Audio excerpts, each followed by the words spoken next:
ಒಳ್ಳೆ ಪ್ಲೇಸ್ ಇದೆ ಅಂತ ನಮಗಂತೂ ಗೊತ್ತಿರಲಿಲ್ಲ. ನಾನು ಮತ್ತು ಮ್ಯಾಮ್ ಇಬ್ಬರೂ ಹೋಗ್ತಿದ್ದೀವಿ. ಅಲ್ಲಿ ಎಷ್ಟಾಗುತ್ತೋ ಅಷ್ಟು ಕ್ಯಾಪ್ಚರ್ ಮಾಡೋಕ್ಕೆ ಟ್ರೈ ಮಾಡ್ತೀವಿ. ಇವಾಗ ಹೊರಡಬೇಕು ನಾನು. ಸೊ ವೀಡಿಯೋನ ಸ್ಕಿಪ್ ಮಾಡಿದ್ರೆ ಪೂರ್ತಿಯಾಗಿ ನಾನಿವಾಗ ಮ್ಯಾಮ್ ಹತ್ರ ಹೋಗ್ತಿದ್ದೀನಿ, ಜಾಲಹಳ್ಳಿ ಕ್ರಾಸ್ಗೆ. ಅಲ್ಲಿಂದ ಆಮೇಲೆ ಅವ್ರ ಜೊತೆ ನಾನು ಯಾವ ಜಾಗಕ್ಕೆ ಹೋಗ್ಬೇಕಂತ ಇದ್ದೀನೋ ಆ ಜಾಗಕ್ಕೆ ಹೋಗ್ತಿದ್ದೀನಿ. ಬೆಂಗಳೂರು ಅಂತ ಅಂದ ತಕ್ಷಣ ಎಲ್ರಿಗೂ ನೆನಪಾಗೋದು ಟ್ರಾಫಿಕ್, ದೊಡ್ಡ ದೊಡ್ಡ ಬಿಲ್ಡಿಂಗ್ಸ್ ಆ್ಯಂಡ್ ಬ್ಯುಸಿ ಲೈಫ್. ಇದನ್ನು ಹೊರತುಪಡಿಸಿ ಒಂದು ಜಾಗ ಇದೆ.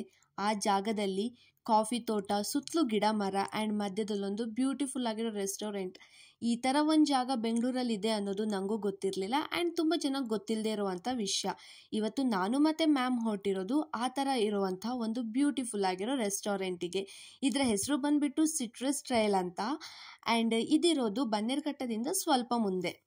ಇನ್ನು ಈ ಒಂದು ಜಾಗದಲ್ಲಿ breakfast, lunch and dinner 3 option ಕೂಡ ಇರುತ್ತೆ ಆ್ಯಂಡ್ ನೀವು ಬುಕ್ ಮಾಡಿ ಬರಬೇಕಾಗತ್ತೆ ಈ ಜಾಗಕ್ಕೆ ಬರಬೇಕಾದ್ರೆ.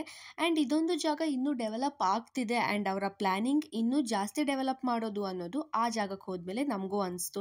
ಆ್ಯಂಡ್ ನಾವು ಎಂಟರ್ ಆಗ್ತಿದ್ದಾಗೆ ಗಿಡ ಮರಗಳೆಲ್ಲ ನಮ್ಮನ್ನ ವೆಲ್ಕಮ್ ಮಾಡ್ಲಿಕ್ಕಂತೂ ಶುರು ಮಾಡಿಬಿಡ್ತು.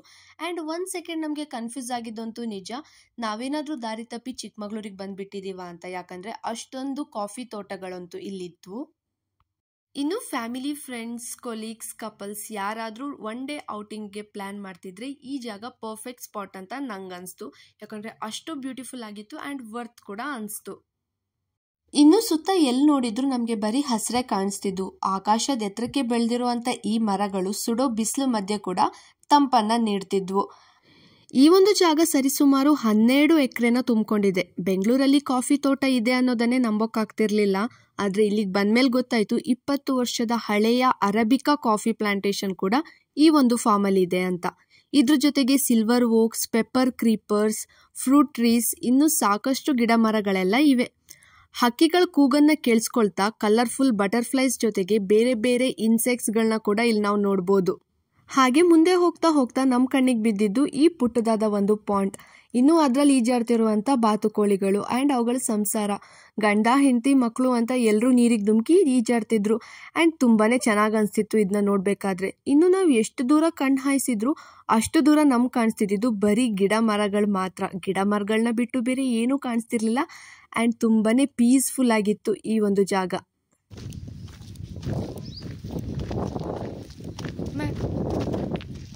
ವಿಡಿಯೋ ನಿಜ ಚಿಕ್ಕವ್ರ ಥರ ತೋರ್ತಿದ್ರ, ನಾನೇ ದೊಡ್ಡವ್ರ ಥರ ಬರ್ತಿದ್ದೆ. ಇದು ಎಷ್ಟು ವರ್ಷ ಟೀಶರ್ಟ್ ಗೊತ್ತಾ? ಇನ್ನು ಬಿಸಿಲಲ್ಲಿ ಸುತ್ತಾಡಿ ಸುಸ್ತಾದ್ಮೇಲೆ ಬಂದು ಕೂತ್ಕೊಳ್ಳಿ, ರೆಸ್ಟ್ ಮಾಡಲಿ ಅಂತ ಈ ಒಂದು ಪುಟ್ಟದಾಗಿರೋ ಜಾಗನ ಕೂಡ ಮಾಡಿದ್ರು. ಇಲ್ಲಿ ಸ್ವಲ್ಪ ಹೊತ್ತು ಕೂತ್ಕೊಂಡು ರೆಸ್ಟ್ ಮಾಡಿ ಮಾತಾಡಿ ಅದಾದ್ಮೇಲೆ ನಾವು ಹೊರಟಿದ್ದು ಊಟ ಮಾಡಲಿಕ್ಕೆ. ಈ ಒಂದು ಜಾಗನ ಎಕ್ಸ್ಪ್ಲೋರ್ ಮಾಡ್ತಾ ಮಾಡ್ತಾ ನಾವಿಲ್ಲಿಗೆ ಬಂದಿರೋದು ಲಂಚಿಗೆ ಅನ್ನೋದೇ ಮರ್ತೋಗಿತ್ತು. ಸರಿ ಊಟ ಮಾಡ್ಕೊಂಡು ಬರೋಣ ಅಂತ ಹೊರಟ್ವಿ. ಆ್ಯಂಡ್ ಹೋಗಬೇಕಾದ್ರೆ ಕೆಲವೊಂದು ಜಾಗನ ನೋಡಿ ಅನಿಸ್ತು ಇವ್ರು ಇನ್ನೂ ಡೆವಲಪ್ ಮಾಡೋ ಪ್ಲ್ಯಾನಲ್ಲಿದ್ದಾರೆ ಅಂತ.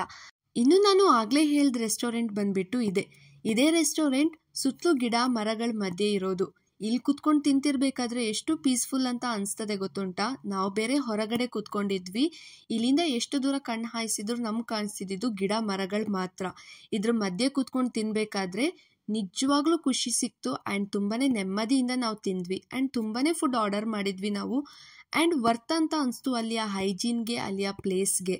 ಆ್ಯಂಡ್ ತುಂಬಾ ಚೆನ್ನಾಗಿತ್ತು ಫುಡ್ ಕೂಡ, taste wise and presentation too. ಇಷ್ಟೆಲ್ಲ ತಿಂದಾದ್ಮೇಲೆ ನಾವು ಫಸ್ಟ್ ಎಲ್ಲಿಗೆ ಹೋಗಿದ್ವಲ್ಲ ಅದೇ ಜಾಗಕ್ಕೆ ಒಂದು ವಾಕ್ ಅಂತ ಹೋಗಿ ಸ್ವಲ್ಪ ಹೊತ್ತು ಕೂತ್ಕೊಂಡು ರೆಸ್ಟ್ ಮಾಡಿದ್ವಿ.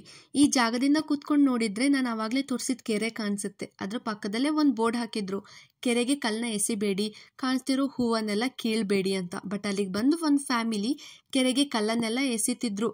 ಇದನ್ನ ನೋಡಿ ಅನಿಸ್ತು ಜನರಿಗೆ ಎಷ್ಟು ಹೇಳಿದ್ರು ಬುದ್ಧಿ ಬರಲ್ಲ ಅಂತ. ಅದಾದಮೇಲೆ ಸರಿ ಒಂದು ಲೆಮನ್ ಜ್ಯೂಸ್ ಕುಡ್ಕೊಂಡು ಬರೋಣ ಅಂತ ಪುನಃ ಹೋಗಿ ಒಂದು ಲೆಮನ್ ಜ್ಯೂಸ್ನ ಕುಡ್ಕೊಂಡು ಅದಾದಮೇಲೆ ಹೊರಟ್ವಿ.